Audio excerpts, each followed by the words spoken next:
content socialization is a very interesting concept, and it actually is about the influence that two main factors have been affecting the way we produce and consume content. One is the tools that have been created to create a social experience around content that we produce, and the second is the users themselves and their changing trends in terms of user consumption. So the media consumption is changing today, and new generations are forcing new habits. You know, the new generations that we have today are different than us, and we are probably different than how people used to consume information before.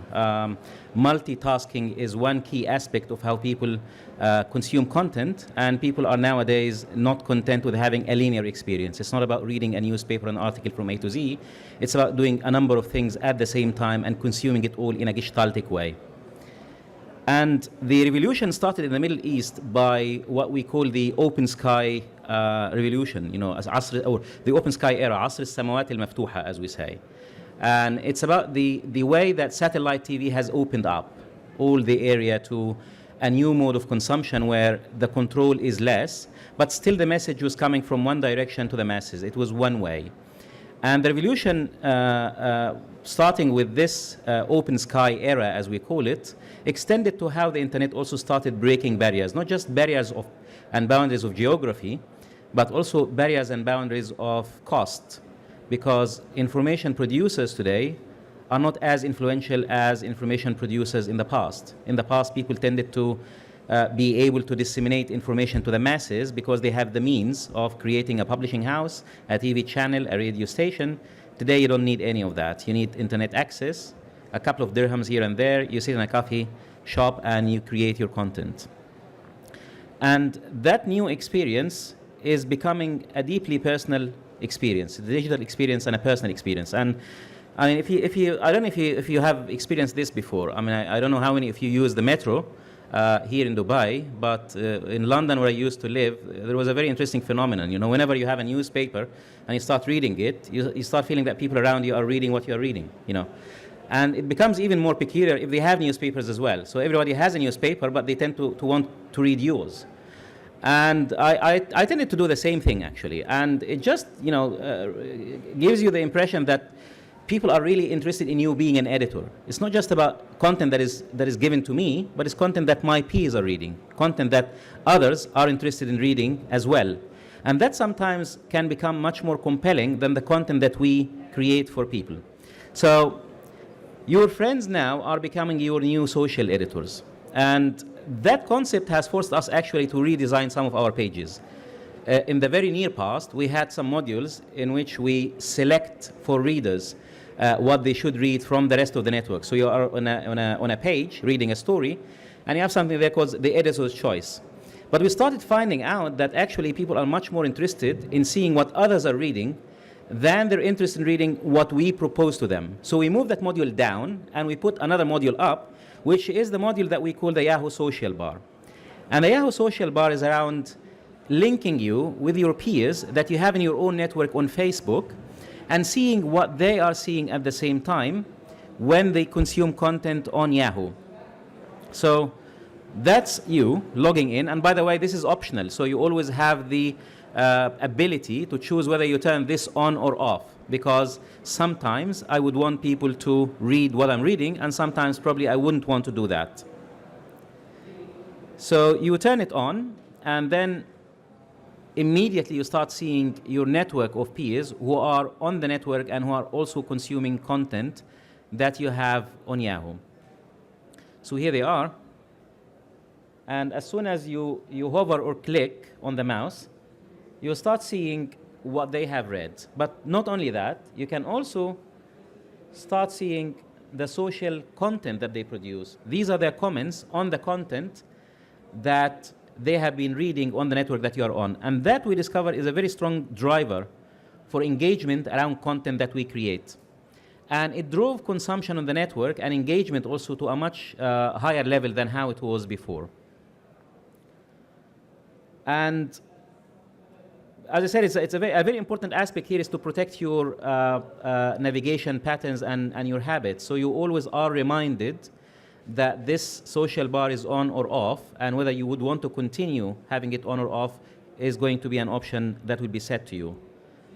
This is also another example of something that we have done recently. We produce our own content, and when we produce it, we create quite a lot of content around it. So for us to be able to create that sort of cycle of interest, we create an editorial experience. So this is a video series of an Egyptian presidential nominee. Of course, it's a comedy.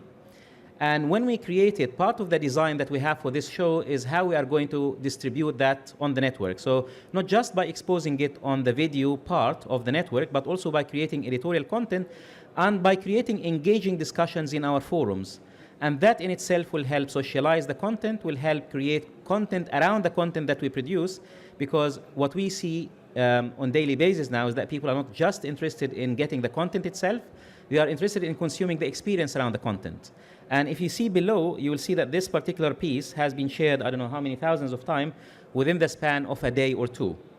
And the more they share it, the more people are interested in it, the more they start commenting on it, the more they start creating content around that content, that makes it even more compelling as we go.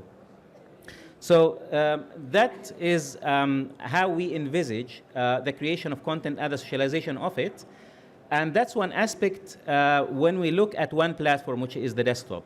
One other thing that I didn't actually bring with me today to show you is how we do Into Now, which is another extended experience. It's what we say a multi-screen experience, or what we call a multi-screen experience. And this experience is around getting you to discover while you are watching television, while you are watching a TV program, and you turn on this app on your iPad, it will sift the pattern of sound and will discover for you everything around it on the internet, including the social experiences. So all the information about this particular show will appear as a search tool, and everything around a Twitter feed that is part of the show, or tweets that your own peers are creating around this particular show, are also going to show and appear.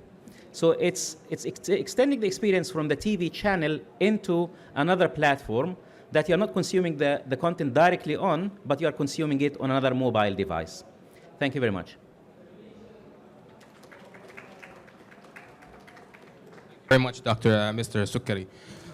Just off the top, I have a question about content being created around content.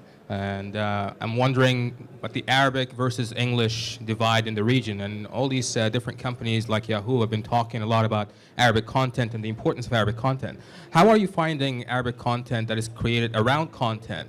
Is it increasing more than you expected, or is it around the same phase where it's still making you reluctant to go full forward with Arabic content? No, actually Arabic content, especially after the revolutions in the region, is getting a lot of traction, especially the content that is created around content.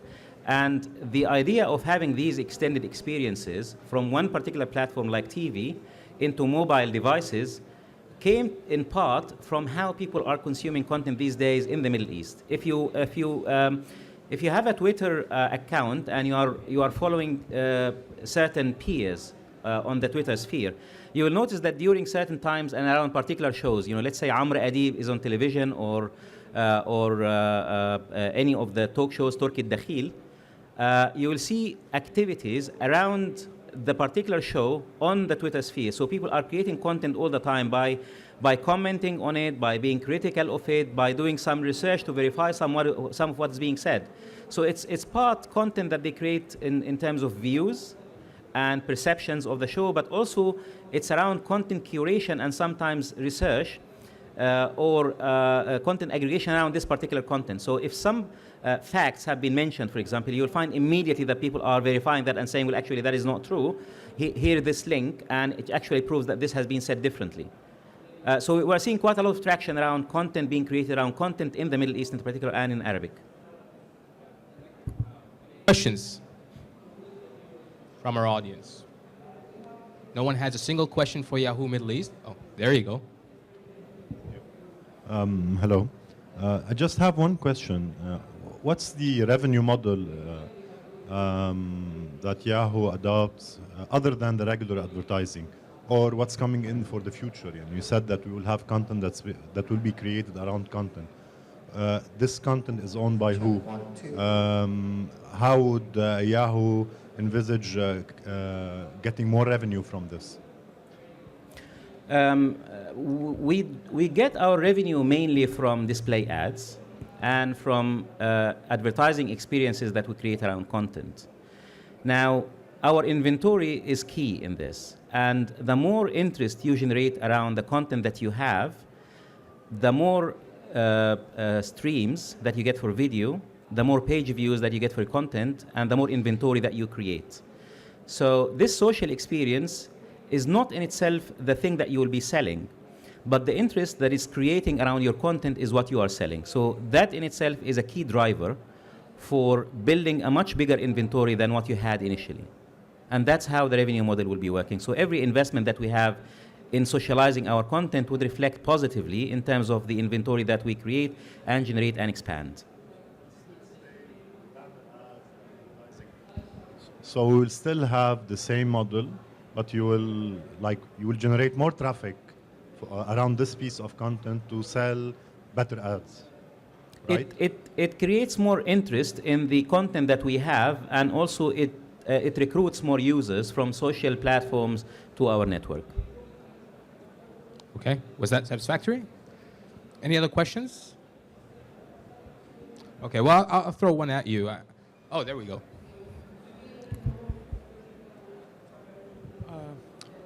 I was wondering to know how basically the partnership between, or maybe the partnership between Yahoo and Maktoob has reflected on the Arabic content.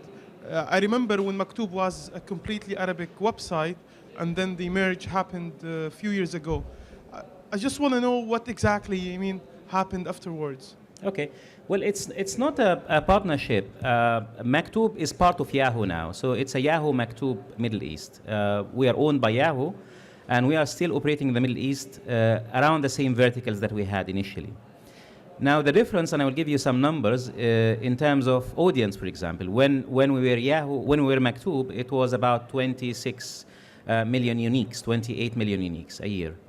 At the end of the first year after the acquisition, we were expecting to be around 36, 37 from that 20-something figure, and we surprised ourselves by exceeding that target, and we had 42 million uniques. By the end of 2011, we grew from that to 56 million. So growing from 20-something to 56 million uniques is quite an achievement. And that happened because we started doing a number of things. One is that we started growing the Arabic network. Before, our experience in Maktoob was mainly around the social experience that we had, around the forums that Maktoob had. But we created the new front page of Yahoo Maktoob Arabic, which is based on the Metro page of Yahoo with the same technology, which we call the core technology, Content Optimization Relevance Engine. And this content core optimization relevance engine creates an experience that is tailored to how you consume content on the net, or on our network, actually, not on the net in general, because we don't track your usership habits, but we do, not as an individual, but also as a browser. And when you consume content on our network, this content optimization relevance engine brings to you the content that you are more likely to want to watch based on your habits. So the content that you consume on Yahoo Maktoob is different than the content that I consume on Yahoo Maktoob based on my own preferences. So that's one thing. And the other is that we created editorial experiences that are much deeper than the user-generated experience that we had before. So we had a better balance after having Yahoo Maktoob as a network than how it was before. And we created the news pages and the news verticals, the video on demand, the celebrity pages, and the sports, and so on and so forth. And at the same time, also, we launched the first ever free viewing movie experience in the region. We have now more than 500, 600 movies available for free viewing, as well as thousands of hours of drama and plays, and we create our own content. And that is, again, driving quite a lot of engagement on the network and giving people an experience that they wouldn't have otherwise unless they go to pirated sites or sites that are unsafe to use. So that, in a nutshell, is how we are operating now, and how that reflected both on the audience figures and on the experience that users have. Thank you very much. I just want to ask one more thing. You talk about how you surprised yourselves with the unique visitors that you've had. Wouldn't you say they are a little on the low side, considering the explosion? I mean, if you're talking about increase in users on Twitter from the region or on Facebook, it seems to be a little lower than other acquisitions of users from other sites. I wouldn't say that. I mean, if you look at the growth in itself and what is the percentage, if you grow from 26 or 27 to 56, that's quite a high percentage. And add to this that the total audience of internet users in the Middle East in different estimates is around 75%. If you have 56% share of that, it's quite a high share for one provider in the region.